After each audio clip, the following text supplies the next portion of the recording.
नमस्कार दोस्तों, उम्मीद करता हूँ आप सभी बिल्कुल ठीक होंगे और क्लास लेने के लिए आप सभी बिल्कुल तैयार होंगे। तो जितने ऐसे छात्र हैं क्लास के अंदर आ चुके हैं, आप सभी का बहुत बहुत स्वागत है। फटाफट से मुझे बता दीजिए कितने ऐसे छात्र हैं जो क्लास के अंदर आ चुके हैं। ठीक है, बिना किसी परेशानी के मुझे बता दीजिए। क्लास को स्टार्ट होने में हल्का सा डिले हुआ, बट ऐसा नहीं है कि ये कोई आम डिले था। हाँ फटाफट बताओ कैसे हो आप लोग।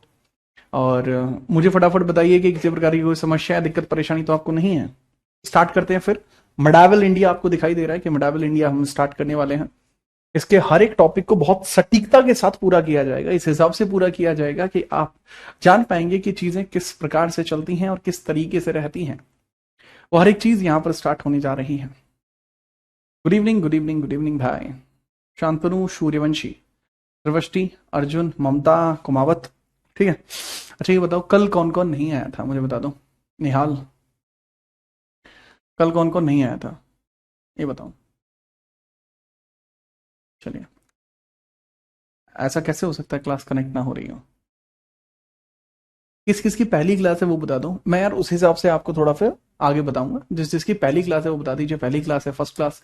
बाकी जिसकी पहली क्लास नहीं है वो वैसे बता दीजिए, फटाफट से बताइए। देन हम क्लास को स्टार्ट करेंगे। Good evening. ठीक है, उमा शंकर, क्या हो जाएगा बाबू नाम लेके, मुझे समझ में नहीं आ रहा है। ठीक है,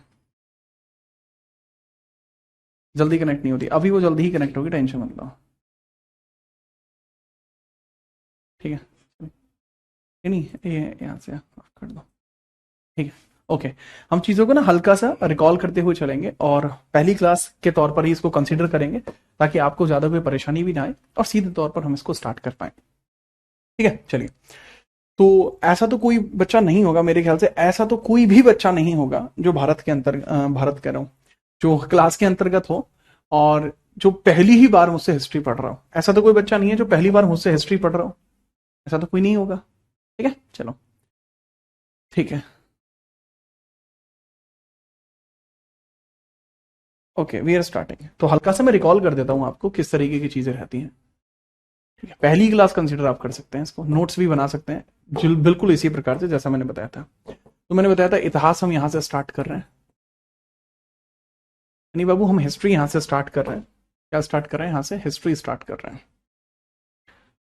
नहीं, हिस्ट्री यहाँ से स्टार्ट हो रहा है। आप सभी जानते हैं कि इतिहास के सर जी 3 हिस्से हमें देखने को मिल जाते हैं, जिनके बारे में आप पहले भी उल्लेख कर चुके और अभी भी आप उल्लेख कर रहे हैं। प्राचीन इतिहास की हम बात कर चुके हैं। प्राचीन इतिहास एक अलग हिस्सा होता है, एंशियंट इंडिया एक अलग हिस्सा होता है। हमें मिडाइवल की बात करनी थी। एंशियंट इंडिया एक अलग पोर्शन है, मध्यकालीन भारत एक अलग पोर्शन है, मध्यकालीन भारत एक अलग पोर्शन है। इसको मिडाइवल इंडिया बोलते हैं, मिडाइवल इंडिया इसको बोला जाता है, मिडाइवल इंडिया इसको बोला जाता है। एंड तीसरा पोर्शन आपको देखने को मिलता है आधुनिक भारत। तीसरा पोर्शन एक देखने को मिलता है आधुनिक भारत, जिसको हम मॉडर्न इंडिया के तौर पर जानते हैं। जिसको हम किस तौर पर जानते हैं, मॉडर्न इंडिया के तौर पर जानते हैं। मॉडर्न इंडिया के तौर पर जिसको हम जानते हैं, तो उसको भी थोड़ा सा आप देखिएगा कि मॉडर्न इंडिया किस प्रकार से कार्यरत रहता है। राइट, चलिए। तो अगर हम यहीं से स्टार्ट करते हैं सुमित, हाँ बाबू, ठीक है, चलिए। तो हमारा जो पोर्शन है वो हम यहां से स्टार्ट कर रहे हैं। ठीक है, ऐसे कितने बच्चे हैं मुझे एक बार कमेंट करके बता देंगे जो मुझसे अब से पहले एंशियंट या मॉडर्न पढ़ चुके हैं, या कोई भी अगर नहीं पढ़े हैं तो वैसे बता दीजिए कि सर पहली बार पढ़ रहे हैं, या फिर बता दीजिए सर एंशियंट कंप्लीट है, मॉडर्न कंप्लीट है, मिडावल करना है। टाइमलाइन का डिस्कशन क्योंकि हो चुका है तो उसी के हिसाब से मैं आपको बताऊंगा। Tanya, good evening, good evening, good evening, फटाफट बताओ। टेक्निकल इशू, आज के बाद कोई टेक्निकल इशू आपको नहीं आएगा। ठीक है, फटाफट थोड़ा सा मुझे बता दीजिए इस बारे में, आपके हिसाब से ही चलना चाहता हूँ चीज़ों को लेकर। तो जैसा मैंने बताया मध्यकालीन भारत, इसका जो टेन्योर होता है वो लगभग आपको एक मोटा मोटा आइडिया है कि सर शुरुआत से लेकर 711 एडी तक का जो समय है वो यहाँ पर आ रहा होता है। 712 एडी से लेकर और लगभग लगभग सर 1707 तक का जो समय है वो यहाँ पे आ रहा होता है। और सर 1707 से लेकर यहाँ से लेकर और 1947 तक का समय यहाँ पे हमारा आ रहा होता है। और सर जी पता है एक बात और है कि इसमें ना कई बार बहुत सारे टीचर ऐसे भी होते हैं जो एक नया ब्रांच क्रिएट कर देते हैं, जिसको उत्तर मध्यकाल जिसको उत्तर मध्यकाल या जिसको पूर्व आधुनिक भी बोल देते हैं लोग, पूर्व आधुनिक भी बोल देते हैं, जो बेसिकली एक समय होता है। पूर्व आधुनिक एक समय होता है। पोस्ट मेडावल, पोस्ट मेडावल या प्री मॉडर्न बोल देते हैं, जिसको प्री मॉडर्न बोल देते हैं। मैं भी बोल देता हूँ, ऐसा नहीं है मैं नहीं बोलता, मैं भी प्री मॉडर्न बोल देता हूँ इसको। तो दरअसल ये वो पोर्शन होता है जिसके अंतर्गत आप देख पाएंगे कि माट साहब ये तो वो है जी हिस्सा जिसमें हम देखते हैं 1707 से लेकर 1857 तक का हिस्सा। और अगर ये ऐसे होता है तो जो आधुनिक भारत है उसको हम 1857 से लेकर 1947 तक पढ़ते हैं। अभी खाली की खाली क्लासिफिकेशन आपका चल रहा है, इससे आपको कभी भी घबराना नहीं है। यहाँ कितना टेन्योर लिखा हुआ है, क्यों लिखा हुआ है, दैट डजंट मेक सेंस। ठीक है चलिए, ठीक है चलिए।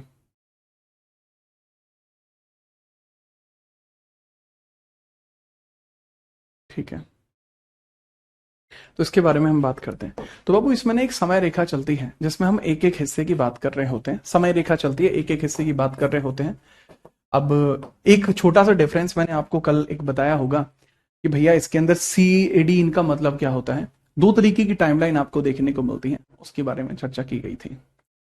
ऐसा करेंगे, जो इसकी पहली क्लास है वो आपके लिए कल अपलोड करा देंगे। ठीक है चलिए, जो इसकी पहली क्लास है वो कल आपके लिए अपलोड हो जाएगी पहली क्लास। आज हम आगे से स्टार्ट करेंगे जहां से पोर्शन शुरू होना है, ताकि आपका सिलेबस टाइमली कंप्लीट हो, चीजें आपकी सही समझ में आए। ठीक है कृष्णा। तो आप ना हेडिंग, ये हमारा एक सिलेबस होता है जिसको हमें कवर करना मिडावल इंडिया में, ये हमें मिडावल इंडिया के अंदर कवर करना है। ओके चलिए, मिडावल इंडिया के अंदर हम इसको कवर करेंगे, जिसके बारे में आप जानेंगे पूरा। अर्ली मिडावल इंडिया, प्रारंभिक मध्यकालीन भारत, दिल्ली सल्तनत, प्रोविंशियल किंगडम का राइज एंड मुगल्स, हर एक पोर्शन को कवर करेंगे। अच्छा, प्रोविंशियल किंगडम का राइज, ये सिलेबस पुराने वाला हिस्सा है, ये तब का है जब मैं 2022 और 23 में पढ़ाता था। ठीक है, ये तब का पोर्शन है। अब उसके बाद से मैंने बहुत बदल दिया है इसमें। जैसे इसके अंदर मैं आजकल जौनपुर भी पढ़ाने लगा हूं, जौनपुर भी पढ़ाने लगा। अच्छा, मैं खुद से नहीं बदलता कि मेरा जी कर रहा है मतलब, नहीं, एग्जाम में क्वेश्चन आ जाते तो मैं ऐड कर देता हूं। जैसे जौनपुर इसमें ऐड हो गया है तो जौनपुर को मैं यहां अलग से पढ़ा दूंगा। यहां पे आपका ओरिजिन ऑफ इस्लाम ऐड हो गया है, ओरिजिन ऑफ इस्लाम ऐड हो गया है, तो वो यहां से मैंने ऐड कर दिया है, फिर तो वो मैं इसको यहां पे ऐसे पढ़ा देता हूं। तो हम पहला पोर्शन यहीं से स्टार्ट करेंगे। ठीक है, बहुत ध्यान से समझना। आप इसमें हेडिंग डालेंगे पहली, मैं कंप्लीटली हैंड रिटन फॉर्मेट में पढ़ाऊंगा, मैं स्लाइड्स का यूज नहीं करता। We are starting the class. बाबू तीन इतिहास के हिस्से हैं। इतिहास का मतलब होता है प्राचीन बातें जो आज की संस्कृति पर प्रभाव डालती हैं। ठीक है, याद रखना। अब यहां पर ना एक हिस्सा आपको देखने को मिलता है मध्यकालीन भारत। पर ये जान के मुझे बड़ा अजीब लगा कि आप पहली बार पढ़ रहे हैं हिस्ट्री मुझसे। चलिए, आप लिखेंगे मध्यकालीन भारत।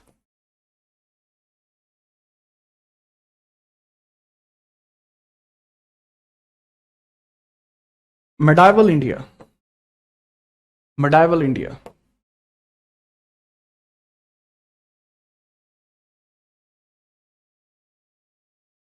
वल इंडिया।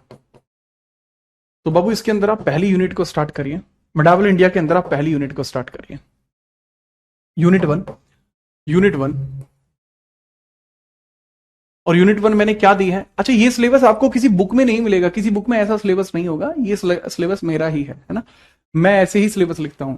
मेरी किताबें आती हैं मार्केट में, आप खरीद सकते हैं।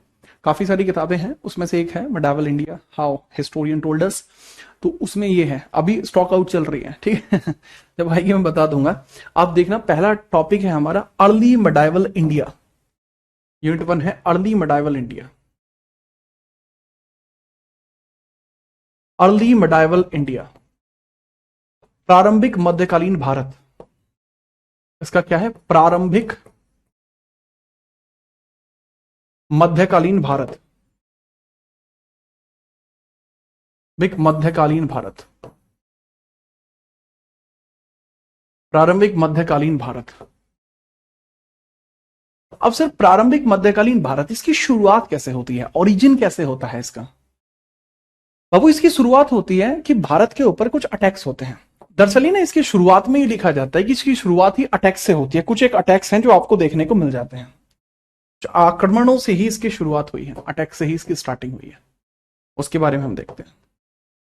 कौन कौन से अटैक्स हैं जिसकी स्टार्टिंग इससे हुई है? मैंने बताया इस युग का प्रारंभ या इसका प्रारंभ भारत पर अरबी व तुर्की आक्रमणों से हुआ। अरबी व तुर्की आक्रमणों से हुआ। आक्रमणों से हुआ। तो कहने की बात क्या है कि वो अर्ली मेडाइवल इंडिया है, इट इज स्टार्टेड फ्रॉम अरबी and Turkish attacks. It is started by Arabic and Turkish attacks. जब भारत के ऊपर अरेबियंस और टर्किश ने अटैक करा तो वो जो टेन्योर है जो यहां से स्टार्ट हुआ है, ठीक है, जो वहां से स्टार्ट हुआ है वो आपको यहां देखने को मिल जाता है। उसी को हम मेडावल इंडिया का स्टार्टिंग पोर्शन कहते हैं, यहीं से स्टार्ट होते हैं। अब बहुत सारे बच्चे आएंगे कि sir who is Arab, who are Turkish, right, ये क्यों है, कैसे हैं, उन सब के ऊपर मैं चर्चा करूंगा। आप थोड़ा सा शांति रखेंगे और सबसे पहले बाबू ये समझेंगे कि इन आक्रमणों का कारण क्या था, what was the reason behind these attacks. ये जितने भी आक्रमण हुए हैं इनका ऑब्जेक्टिव क्या था। हम इन आक्रमणों के ऑब्जेक्टिव की बात कर लेंगे तो ऑब्जेक्टिव की वजह से आपको बहुत सारी चीजें क्लियर होंगी। ऑब्जेक्टिव क्या है, उद्देश्य क्या है। उद्देश्य आप सभी समझते हैं। उद्देश्य था पहले देखो, भारत इनिशियल टाइम से ही भारत को सोने की चिड़िया अपन बोलते थे। क्या बोलते थे? भारत सोने की चिड़िया, prosperous, the city with highest prosperity. सब कुछ है हमारे यहां, खाने का, पीने का, सोने के आभूषण, हीरे जवाहरात, मोती, पानी, सब कुछ हमारे पास टॉप क्लास था। हर कोई चाहता था कि वो भारत के ऊपर आक्रमण करके भारत को लूट ले। कब की बात कर रहे हो मार्ट साहब? 8th सेंचुरी की बात कर रहा हूं, 8th सेंचुरी की, 8वीं शताब्दी की बात कर रहा हूं, जब भारत में सबसे ज्यादा धन हुआ करता था। पूरे विश्व का तकरीबन 51% जीडीपी इंडिया से निकलकर जाता था। 51% जीडीपी। आज की डेट में हम जीडीपी में इतना सभी योगदान हमारा नहीं है, 3% के आसपास योगदान है हमारा। एक टाइम था जब 51% योगदान हमारा था। तो हर कोई चाहता था कि इंडिया के ऊपर अटैक कर ले, इंडिया की पार्किंग लगा दें, इंडिया में से जितना हो सके उतना ज्यादा ज्यादा लूट ले। तो ऑब्जेक्टिव बहुत क्लियर था। ऑब्जेक्टिव क्या था? क्या? धन दौलत लूटना। हर कोई धन दौलत को लूटना चाहता था। धन दौलत लूटना, मनी लूट। मनी लूट इसका मेजर रीजन था। अबे नोट भी बनाते चलने हैं तुम्हें अपने, ठीक है, नोट भी बनाते चलने हैं। जैसे लिख रहा हूं ऐसे अपनी नोटबुक में लिखते जाना, है ना। तो मनी लूट इसका बड़ा ऑब्जेक्टिव था। दूसरा ऑब्जेक्टिव था इंपीरियलिज्म। इंपीरियलिज्म, इंपीरियलिज्म का मतलब क्या होता है? साम्राज्यवाद। इंपीरियलिज्म, इंपीरियलिज्म, इंपीरियलिज्म आपको देखने को मिल जाएगा, जिसको हम बोलते हैं साम्राज्यवाद। साम्राज्यवाद। अच्छा, कल को अगर मैं कहूं मैं आपको दो जगह का राजा बनाना चाहता हूं, let's suppose I give you an example. मैंने आपसे कहा कि ये है ए और ये है बी, ठीक है। ये जो ए है ना, यहां पे सब कुछ है।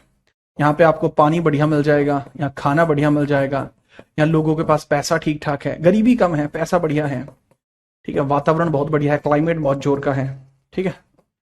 एक यहाँ है भुखमरी चल रही है, पानी है नहीं, पानी वाटर यहाँ पे है नहीं, भुखमरी यहाँ चल रही है, भूखमरी चल रही है, लोग मर रहे हैं, बीमारी फैली हुई है, ठीक है, क्लाइमेट की धज्जियां उड़ी पड़ी हैं, गर्मी गर्मी हो जा रही है। आप कहां का राजा बनना पसंद करोगे? आपसे पूछ रहा हूं, जो बच्चे कमेंट कर पा रहे हैं वो बताएंगे कि सर ए बढ़िया है या बी बढ़िया है। आपको अगर मैं राजा बनाना चाहूं तो बताओ किस जगह का राजा बनना पसंद करेंगे? ये तो बहुत ऑब्वियस सा सवाल पूछ रहे हो, क्या बच्चों वाला सवाल पूछ रहे हो? इस बात का क्या मतलब है? क्या ही मतलब होगा? तो पहले तो कमेंट कर लो तभी मैं देखूं।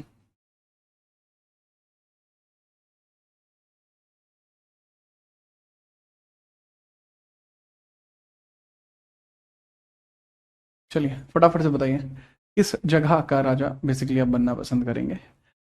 तो पटेल साहब का कहना है सर मैं एक का राजा बनूंगा। क्या बात है पटेल? तो ज्यादातर बच्चों का यही कि सर मैं एक का ही राजा बनना पसंद करूंगा, सबका यही कहना है। एक रोहित नाम का एक अपना अलग चीता है, बी कह रहा है। रोहित लठ बजेगा भाई तेरे पर वहीं, ठीक है। तो ज्यादातर लोग बनना चाहेंगे एक का राजा। और ए है इंडिया, क्योंकि इंडिया में पानी, खाना, पैसा सब कुछ है, तो हर कोई चाहेगा कि वो ए में राजा बने, रोहित को छोड़कर। ठीक है। तो इसी वजह से सब कोई इंडिया पे कब्जा करना चाहते थे। इंपीरियलिज्म का मतलब होता है अपने साम्राज्य को वहां पर फैला देना। हर कोई इसीलिए इंडिया पे कब्जा करना चाहता था। तीसरा पॉइंट इसमें क्रिएट होता है इस्लाम को बढ़ावा देना, तो प्रमोट इस्लाम। अब यहां सबसे बड़ी यही आती है, इस्लाम को बढ़ावा देना। अब सबसे बड़ी बात यही आती है टू प्रमोट इस्लाम। सर इस्लाम कहां से आ गया? प्रमोट इस्लाम। और कोई इस्लाम को बढ़ावा देना क्यों ही चाहेगा? क्या इसके पीछे का रीजन है? दरअसल जो आप बाकी धर्मों की बात करते हैं, जैसे हिंदुइज्म है, जैनिज्म है, बुद्धिज्म है, तो ये बीसी टाइम के बने हुए हैं, बिफोर सेंचुरीज बने हुए हैं, यानी ये 1 AD से पुराना है और ये 8th सेंचुरी का है। इस वजह से इनको भाई मतलब है क्या, दरअसल इस्लाम को प्रमोट करने के लिए आपको अलग अलग जगह भेजना पड़ेगा। अगर आप इस्लाम को प्रमोट नहीं करोगे तो वो जहां पे पनपा है वो वहीं पर खत्म हो जाएगा। तो इस वजह से उसको प्रमोट करना पड़ेगा। अच्छा, आपको कैसे पता ये? क्या पता आप अपनी मानसिकता के साथ बता रहे हो? नहीं नहीं, दरअसल आपकी एनसीईआरटी में ये लिखा हुआ है। जो एनसीईआरटी में लिखा हुआ है मैं वो बता रहा हूं। इसके अलावा जितनी भी मेजर बड़ी किताबें हैं वो इसी के बारे में चर्चा करती हैं। ठीक है sir, okay, we understand that. हम इस पॉइंट को क्रिएट करके समझ गए। ठीक है, इसको बढ़ावा देना ऑब्जेक्टिव था। ठीक है, तो अच्छा आप ये कहना चाहते हैं कि इसी की वजह से इंडिया पे अटैक हुआ? हाँ, सिंपल, इन 3 चीजों की वजह से इंडिया पे अटैक हुआ। okay? तो इन लोगों में कॉमन क्या था? आप बता रहे हो एक अरेबियन है, एक टर्किश है। These are Arabian Muslim and Turkish Muslim, they attacked the India. That is the point. यहां पर जो अटैक हुआ है वो अरेबियन मुस्लिम्स। इसमें एक कॉमन चीज आपको देखने को मिलती है। इसमें आपको देखने को मिलेगा कि भारत पर जो आक्रमण हुए हैं, यह आक्रमण, दीज अटैक्स किसके द्वारा कंडक्ट किए गए थे? यह आक्रमण अरबी मुस्लिम, अरबी मुस्लिम, और दूसरा पॉइंट क्या है बाबू? तुर्की मुस्लिमों के द्वारा किए गए थे। और तुर्की मुस्लिमों के द्वारा किए गए थे, मुस्लिमों द्वारा हुए। अरबी मुस्लिमों और तुर्की मुस्लिमों द्वारा हुए थे, द्वारा हुए थे, द्वारा हुए। सर अभी आप इस्लाम कह रहे हो, अभी आप मुस्लिम कह रहे हो, आप ही की समझ में नहीं आ रही आप क्या कहना चाहते हो। दरअसल इस्लाम एक विचारधारा है, इसको प्रमोट और फॉलो करने वाले लोग मुस्लिम हैं। मुस्लिम कोई रिलीजन नहीं, that is Islam. Anyone that promote Islam, that follow Islam, that will be called as Muslim. This is terminology like this. तो सर फिर हिंदू क्या है? हिंदू कोई टर्म ही नहीं है। सर आप खुद हिंदू हो के हाथ में कलावे पहन के आप खुद हिंदुओं को नहीं, that that is basically Sindhu. Sindhu term था जिसको जो अरेबिक लोग थे, पर्शियंस लोग थे, ग्रीक्स लोग थे, वो सा नहीं बोल पाते थे, तो वो सा की जगह हा बोलते थे, तो सिंधु से हिंदू बन गया। अच्छा सर, ओके, समझ गए। इसी वजह से संविधान में कहीं पर भी हिंदुस्तान नहीं लिखा है, इसी वजह से नहीं लिखा है क्योंकि ये डिस्टॉर्टेड वर्ड है। ओके, तो सर धर्म क्या है अपना? आपका धर्म क्या है? देखो मैं सनातन धर्म से हूं। सनातन इज अ डिफरेंट थिंग। सनातन धर्म के फॉलो करने वाले जो लोग हैं उनको आज की डेट में हिंदू कहते हैं। ओके सर, ठीक है, समझ गए सर, वी अंडरस्टैंड दैट। तो आप इसको वैसे ही लिख लेंगे। तो ये जो अटैक्स किए गए हैं वो Arabian Muslims and Turkish Muslims के द्वारा हुए हैं। पॉइंट आपके 3 हैं, एक है धन दौलत को लूटना, एक इंपीरियलिज्म, और एक इस्लाम को बढ़ावा देना। अब यहां पे सबसे बड़ा पॉइंट यही होगा कि जो इस्लाम को बढ़ावा देने की आप बात कर रहे हैं, तो हम क्या करते हैं, सबसे पहले ओरिजिन ऑफ इस्लाम पढ़ते हैं। ओरिजिन ऑफ इस्लाम के साथ आपको समझ में आ जाएगा आखिरकार इसको बढ़ावा देना क्यों जरूरी था। उसके बाद इनके अटैक्स को हम पढ़ लेंगे और आपके दिमाग एकदम क्लियर हो जाएंगे। ठीक है, पहले इसको नोट कर दो, put the heading origin of Islam. Put the heading origin of Islam. Heading आप डाल लीजिए इस्लाम का origin, origin of Islam, put the heading. फिर हम आगे बढ़ेंगे। और समझ में आई है बात तो फटाफट ये भी बता दीजिए कि समझ में आ चुका है।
बात आई समझ में? ठीक है, चलिए। Okay, now we are starting. Put the heading as I told you, the origin of Islam. The origin of Islam. इस्लाम की उत्पत्ति। इस्लाम की उत्पत्ति।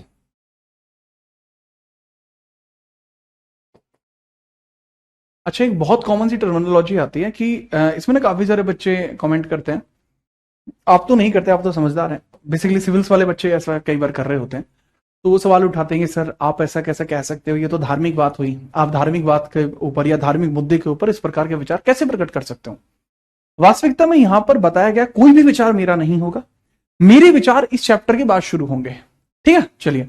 मेरे विचार इस चैप्टर के बाद शुरू होंगे। यहां मैं पूर्णतः आपको एनसीईआरटी बेस्ड डेटा प्रोवाइड करूंगा, जो एनसीईआरटी कहती है। अगर आपको कोई भी समस्या है, आप एनसीईआरटी से जाके कहिएगा कि माट साहब तो ऐसे कह रहे थे, है ना। तो बस बाकी मैं आपको जो भी है बिल्कुल टू द पॉइंट बातें बताऊंगा। आपको देखने को मिलता है मक्का नाम का एक स्थान है जो सऊदी अरेबिया में है। मक्का नाम का एक स्थान है, मक्का नाम का एक स्थान आपको देखने को मिलता है। मक्का, सऊदी अरेबिया। सऊदी अरब में एक स्थान है, सऊदी अरेबिया में एक स्थान है। यहां एक व्यक्ति का जन्म होता है। 570 एडी में एक व्यक्ति का जन्म हुआ। 570 एडी में, एडी में 570 एडी में एक व्यक्ति का जन्म हुआ। पैगंबर मोहम्मद का जन्म हुआ। शुरुआत में उनका नाम सिर्फ मोहम्मद है, बाद में पैगंबर मोहम्मद हुआ है।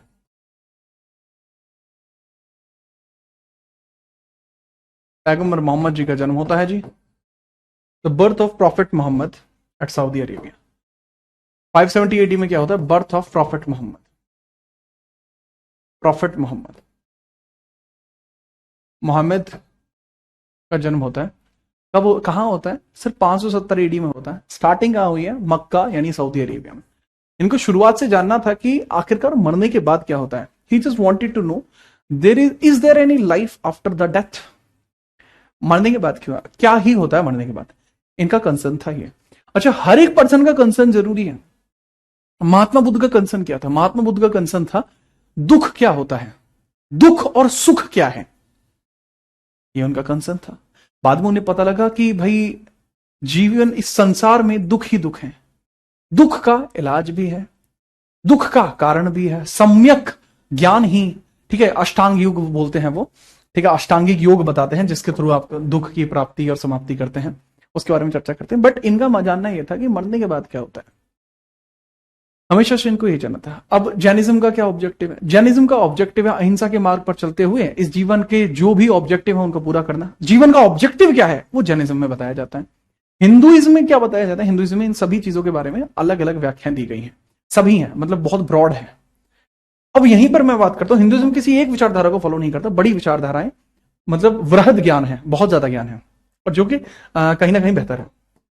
और मैं यहां बता रहा हूं, यहां पे इनका हमेशा से यही जानना था कि जी क्या होता है मरने के बाद, या जीवन चक्र क्या है, इस सबको जानना चाहते थे। बहुत प्रयास किया, नहीं जान पाए। बट एक दिन एक समय आता है कि यहीं पर मक्का के अंदर ही हीरा नाम की गुफा में ये होते हैं। हीरा नामक गुफा में, हीरा नामक गुफा में, हीरा नामक गुफा में, हीरा नामक गुफा में 610 एडी में, 610 एडी में, एडी में इनके द्वारा कहा जाता है, इनके द्वारा कहा गया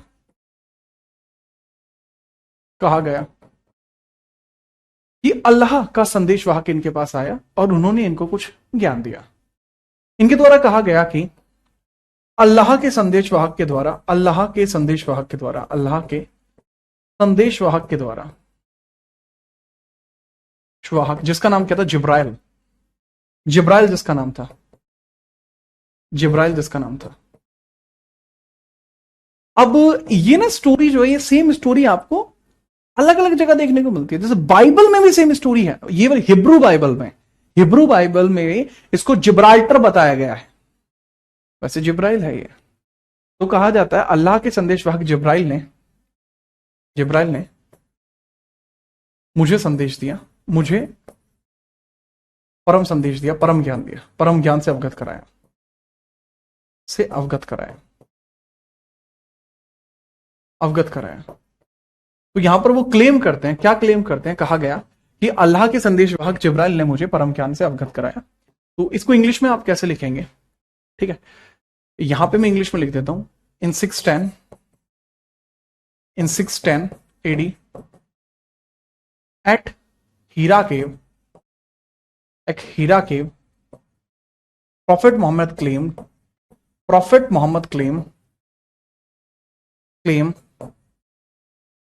that God's messenger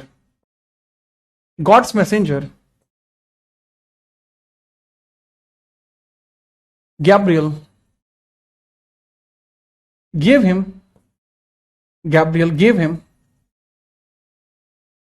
prime knowledge.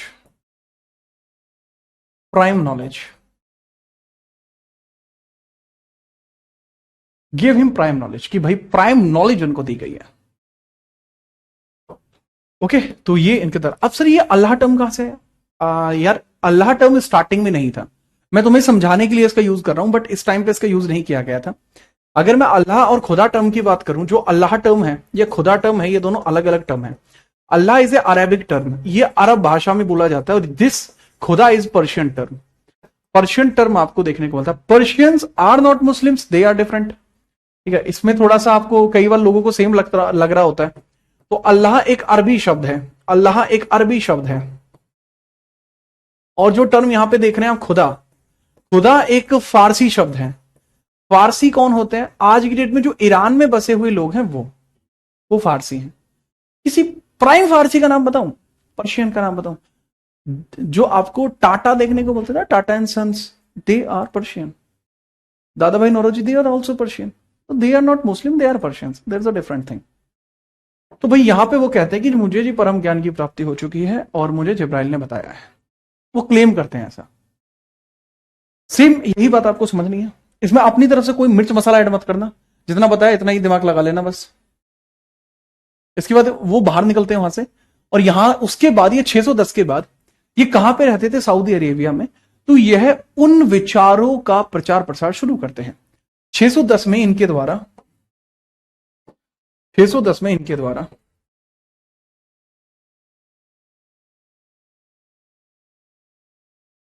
610 AD में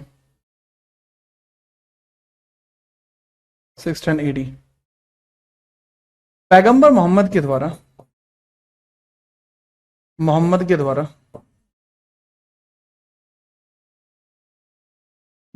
इस ज्ञान को लोगों के बीच प्रचारित किया गया। इस ज्ञान को मक्का में लोगों के सामने पेश किया गया, को मक्का में लोगों के सामने पेश किया, के समक्ष पेश किया गया, लोगों के समक्ष पेश किया गया।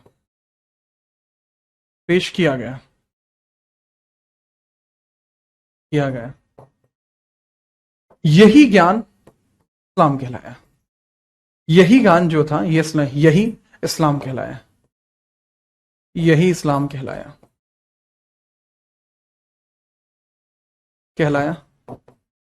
और जो डिवोटीज थे और जो उपासक थे तथा उपासक क्या कहलाए? तथा उपासक, जो भी उपासक थे वो मुस्लिम कहलाए।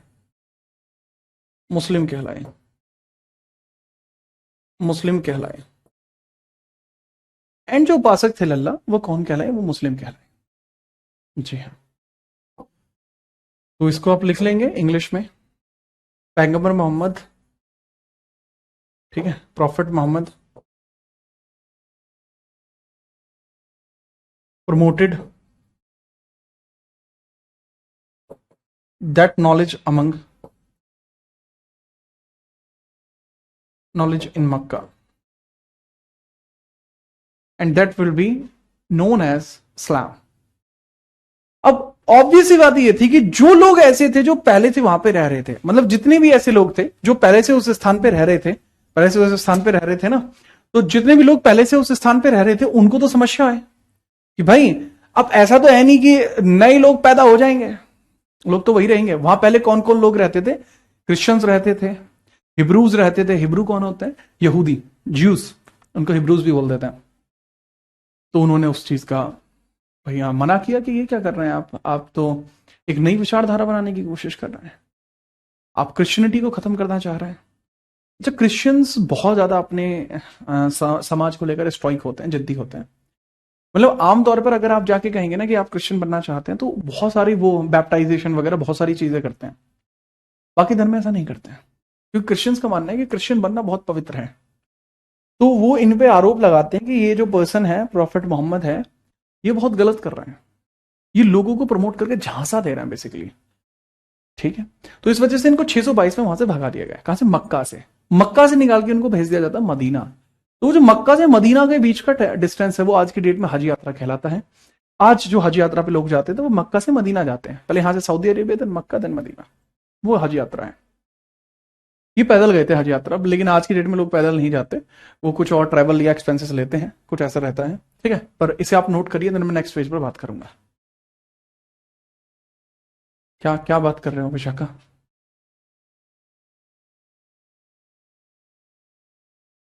फटाफट बताओ।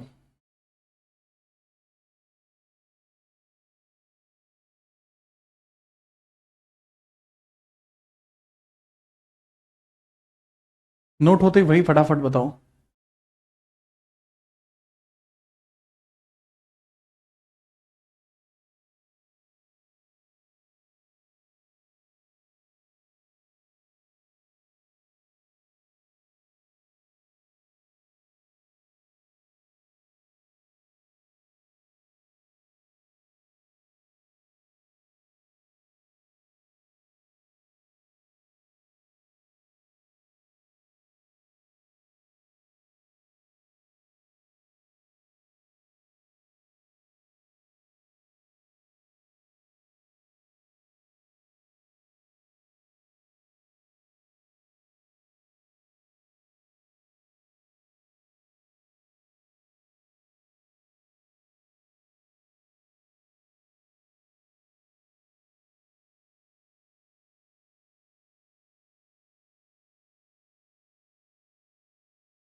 आगे बढ़े, नोट कर लिया? सर जी, जो जीएस बुक हमने ली है उसमें आपका क्या है? किसकी बात कर रहे हैं आप? किस बुक की बात कर रहे हैं दीप्ता?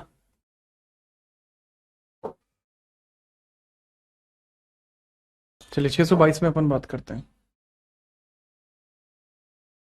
तो जैसा मैंने बताया 622 में प्रॉफिट मोहम्मद को, 622 एडी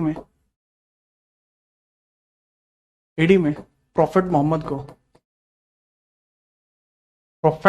को मक्का छोड़कर मदीना जाना पड़ा। कहां जाना पड़ा? मक्का से मदीना जाना पड़ा। मक्का से मदीना जाना पड़ा क्योंकि लोग वहां पे उन्हें नहीं रहने दे रहे थे। इसको कहा गया हज यात्रा। इट वॉज नोन एज हज यात्रा। ठीक है, चलिए, यही हज यात्रा कहलाई। मक्का से मदीना जाना पड़ा, यही हज यात्रा कहलाई, यही हज यात्रा कहलाई, यही हज यात्रा कहलाई, नोन एज हज यात्रा। हज यात्रा नोन एज हज यात्रा, कि हज यात्रा जी ये कहलाई है। ठीक है, अब एक और बड़ी बात आप समझिएगा कि भाई 622 एडी की अपन इधर बात कर रहे हैं, तो ऐसा है नहीं कि कोई भी आदमी मतलब अमर है, अमर कोई नहीं है। 632 में इनकी डेथ हो जाती है, 632 में इनकी डेथ हो जाती है, 632 में इनकी डेथ होती है। Died in 632। तो यहां ही रहते हैं केवल 632 तक। तो 632 एडी में प्रॉफिट मोहम्मद की डेथ हो जाती है। मोहम्मद की डेथ हो जाती है, डेथ, मृत्यु। तो यहां पैगंबर मोहम्मद जो है उनकी मृत्यु हो जाती है, यहां हो जाती है मृत्यु। अच्छा, एक बात आपको समझ में आ रही है? जैसे जैसे हमारे यहाँ कैलेंडर चलता है, शक संवत चलता है, विक्रम संवत चलता है, ऐसे तो यहाँ पर जो हज यात्रा है ना, मक्का से मदीना जब ये गए तो 622 में यहाँ हिजरी संवत की शुरुआत भी इसी समय हुई थी। हिजरी संवत की शुरुआत हुई, हिजरी संवत शुरू हुआ कि शुरुआत भी इसी समय हुई है, शुरुआत। तो हिजरी संवत एक कैलेंडर होता है जो इस्लामिक कैलेंडर होता है। Start of Hijri Samvat, start of Hijri Samvat, Hijri Samvat की स्टार्टिंग भी इसी समय हुई है ना। तो थोड़ा सा उसके बारे में भी आप याद रखेंगे कि हिजरी संवत की स्टार्टिंग कहां से हुई है। ठीक है, चलिए जी, ओके चलो। ओके बाबू, यहाँ पर ऐसी जो किताबें जाती है वो मेरे द्वारा पब्लिश नहीं होती हैं। मेरी किताब मेरे नाम से मेरी फोटो के साथ पब्लिश होती हैं, प्लस उसमें कोड्स वगैरह रहते हैं। दूसरा, आपने जैसा मैंने बताया, प्रॉफिट मोहम्मद जी की डेथ होती है। अब इनकी डेथ के बाद इस्लाम दो भागों में बट गया। या फिर आप सोचिए कि अब इस्लाम को प्रमोट करने की जिम्मेदारी किसी को तो देनी पड़ेगी, कोई तो इस्लाम को प्रमोट करने का, वरना जो धर्म अभी बना है वो खत्म हो जाएगा। तो इसलिए क्या कहा जाता है, इनकी मृत्यु के पश्चात एक नया पद बनाया गया 632 में। इस्लाम के प्रचार के लिए एक नया पद बनाया गया। इस्लाम के प्रचार के लिए एक नया पद बना, एक नया पद बना, एक नया पद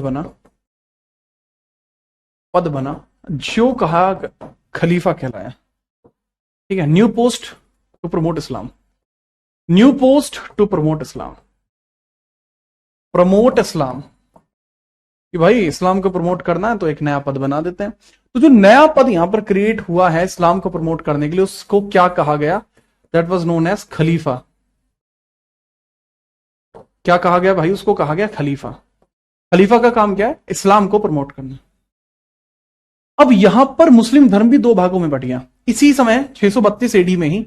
मुस्लिम धर्म के दो हिस्से हो गए, ठीक है, या इस्लाम के दो हिस्से हुए, इस्लाम के दो हिस्से हुए, दो हिस्से हुए। इसके टू पार्ट्स हो गए, टू पार्ट्स हो गए, सेपरेशन हो गए, इसके टू पार्ट्स हो गए। अब ये टू पार्ट्स कौन कौन से हुए हैं, ये थोड़ा इंपॉर्टेंट होगा। अब ये टू पार्ट्स कौन कौन से होते हैं, शिया और सुन्नी। कुछ शिया बन गए, कुछ सुन्नी बन गए, कुछ बने शिया और कुछ बने सुन्नी। सुन्नी वो हैं जो इनसे पैगंबर मोहम्मद से डायरेक्टली रिलेटेड नहीं है, शिया इनसे डायरेक्टली रिलेटेड है, शिया एंड सुन्नी। अब बात यहां पे ये आती है कि भाई शिया कौन, सुन्नी कौन। जो पहला खलीफा, जिनके हिसाब से जो पहला खलीफा है, जो पहला खलीफा है, अगर वो कहते हैं कि पहला खलीफा मोहम्मद अली है, जो कहते हैं कि पहला खलीफा मोहम्मद अली है, जिनके हिसाब से पहला खलीफा मोहम्मद अली है वो शिया है। जिनके हिसाब से पहला खलीफा अबू बकर है वो सुन्नी है। इनकी संख्या आज की डेट में कैसे है, अबू बकर, फिर यहां आता है उमर, उमर उमर उमर आता है 636 में उमर आया था। देन आता है उस्मान, उस्मान आपको देखने को मिल जाएगा। तो बेसिकली भैया जी ये रिलेट कुछ इस प्रकार से करता है कि जिसके हिसाब से आज की डेट में 70% सुन्नी है और लगभग 30% के आसपास शिया है। 20% लिख दो, 25% लिख दो, डजंट मैटर, तो इतना ही है। तो जिसके हिसाब से पहला अबू बकर है वो कहते हैं कि हम सुन्नी हैं। अब बात आती है कि सर इसको मेडावल इंडिया में पढ़ाने का क्या मतलब है। दरअसल ही इन्हीं के द्वारा अलग अलग स्थानों पर लोगों को भेजा गया था। इन्होंने ही कहा था कि आप अलग अलग स्थानों पर जाइए और इस्लाम को प्रमोट करिए। उनको बदले में क्या मिला, जो प्रमोट कर रहे हैं, दरअसल उनको इन्होंने राजा बनाया। से फारस में एक राज्य को सम्मोहित करके वहां पे जितने भी ऐसे लोग थे जो इस्लाम को फॉलो करने लगे, उनका एक राजा घोषित किया गया जिसका नाम अल हजाज था।